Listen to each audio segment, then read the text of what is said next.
Once the printing presses start printing out more money, what's going to stop them? Indeed, that is the question for modern monetary theory. Proponents will tell you that it is resource limited, and by resource it means people. As long as there are people who need a job, government can hire them, print more money, get it out in the economy. It's great because it's counter-cyclical. If there are unemployed people looking for work, they have work. And there's more money going in at a time when private enterprise isn't just chugging along and doing things. But I want to get back to the image of a bank because banks are really important when you talk about creation of money. See, modern monetary theory stresses the role of government in creating money, as if all money comes from sovereign governments. But it really doesn't. About two-thirds of all money is actually created by banks, as I discussed earlier. Now, if banks are going along printing their money, they are like a steam engine. They're sort of going chug chug chug chug along, and they have a rotating ball governor that adjusts the cutoff valve. Okay, let's not go with the steam engine too much. There's always a temptation to have some kind of hand on the economy to make it go up and down. And indeed, the system that we have of debt-based money includes action by the Federal Reserve to adjust interest rates to do just that. There is one variable, and it trades off between unemployment and inflation. And I'm going to put a link to my piece on inflation and deflation. See, what it comes down to is when there is no limit to what government can do in terms of printing, what can possibly stop it? Where does it end? I mean, this is the question in front of us right now in the middle of this crisis. We are indeed printing money as quickly as we can through the hot patch of having the Federal Reserve buy federal debt, and the interest that is paid to the bondholder, the Federal Reserve, goes back to the federal government. We can print whatever we want. Quantitative easing, whatever you want to call it, the money is out there. It will keep going. Money as we know it, as a system, grew up in a similar kind of way. The system of banks basically printing bank notes against deposits came out of this whole kind of thing. Oh, but that failed miserably many different times until it was highly regulated, until there was a standardization of one central kind of banknote called a Federal Reserve note, and all banks had to belong to the Federal Reserve system and issue these Federal Reserve notes. See, the evolution of debt-based money as we know it took place over hundreds of years.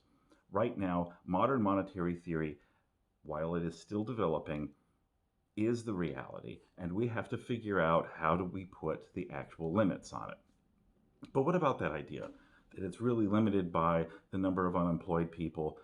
Basically, let's get them a job with the government. As I said before, if you're separating ordinary income from capital expenditures in the government and you're hiring people to create infrastructure, then it may not be a big issue. It's worth talking about.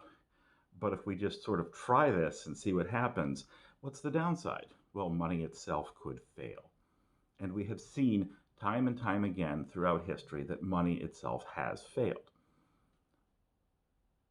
Is this because government prints money, as it were? Well, look, in Roman times, the denarius was the standard coin, the silver coin. And you say that, well, Rome was fixed. It could only have so much silver. Yes, but Rome owned most of the silver mines. And more importantly, the value of a denarius was often twice its actual silver content. The full faith and credit of Rome, as it were, faith in the Roman Empire, fueled an expansion of the money supply. Each denarius was worth more because it came from Rome. And this enabled them to build great works of public infrastructure, some of which stand today. So this is not really a new concept overall. And I want to get back to it because while it seems great that the number of people who are unemployed is a limit, it's actually an obligation. I mean, what if the number of unemployed people keeps growing because of a situation? Say, something happened to the economy, some shock like, I don't know, like say 9/11 or a debt crisis. We still have banks, after all, in the proposed system. There could be a debt crisis. Or perhaps there's a virus crisis, a pandemic. You see, we've had those three kinds of shocks, and we have a terribly brittle system. That's the root problem that we're trying to get around.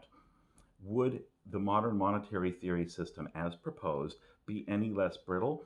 The answer is no. If it doesn't address how banks create money, and it doesn't address corporate debt, another link I'll provide in the description, because those two are very key. Banks create money by creating debt. Corporate debt, however, as bonds, doesn't actually create money but soak it up. And we all know from Irving Fisher's analysis that excessive debt is inherently deflationary. It increases the overhead for companies and for people and encourages them to make it up in scale. All right, it only encourages things to get bigger and bigger and bigger and bigger. A modern, technologically based economy needs to be loose and flexible. It needs to be flexible for the corporations and for the workers. There is some benefit to workers if it's done properly. But does modern monetary theory really address this? No, it doesn't. What it does is it promises a job for everybody, an obligation.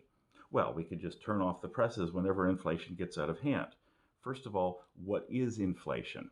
Again, see my piece on inflation and deflation. We don't have a great measure of it. But it's countercyclical. Well, yes, it is, but you can't just turn off the presses once you have this obligation to the public to hire everybody. And that's the issue. That's how we could run ourselves into an obligation that we just simply can't meet, and we have to keep printing until the money itself fails. That's the issue that we have to confront, and modern monetary theory really doesn't. It really goes back to what is money in the first place. Money is a store of value and a medium of exchange. In a more dynamic economy, more and more it's about that medium of exchange more than a store of value. But there has to be that underlying value. The total amount of money in circulation needs to expand as the total wealth of the world expands. What is wealth? Well, we know that the wealth of the world is expanding, but it's very hard to define. It's all of the property, yes, but also the intellectual property. It's all of the skills and the ability to produce. This is a form of wealth. It's also an attitude, whether you're optimistic about the future. These are all the things that go into wealth, and it's almost impossible to measure. But we generally know when there is too much or too little money in the system, more or less. Is our measure of inflation with the consumer price index adequate? Probably not. What it comes back to is modern monetary theory works to the extent that money and wealth are aligned with each other. If we're talking about building infrastructure and genuinely building wealth, it could work out. But it's very much a work in progress, and the hot patch has already been applied. We are there. We're going to see. My biggest criticism with modern monetary theory is not just that it doesn't address where money is actually created, at least 2/3 of it or more, in banks, but also that it really doesn't have a proper governing mechanism. It sounds great, it sounds wonderful, but it's simply not enough. And as we learned from the debt-based money system, it took centuries before we worked it all out. We don't have that much time. If the US dollar suddenly fails, well, the whole world has a serious problem. And that's what we're looking at right now. And we really haven't worked out the details yet. Modern monetary theory is indeed a reality, but what it does is it gets us further away from a proper alignment of actual money in circulation and actual wealth, and divorces the two even further. It's a potential issue that, well, we're about to see how it goes. We'll see everybody.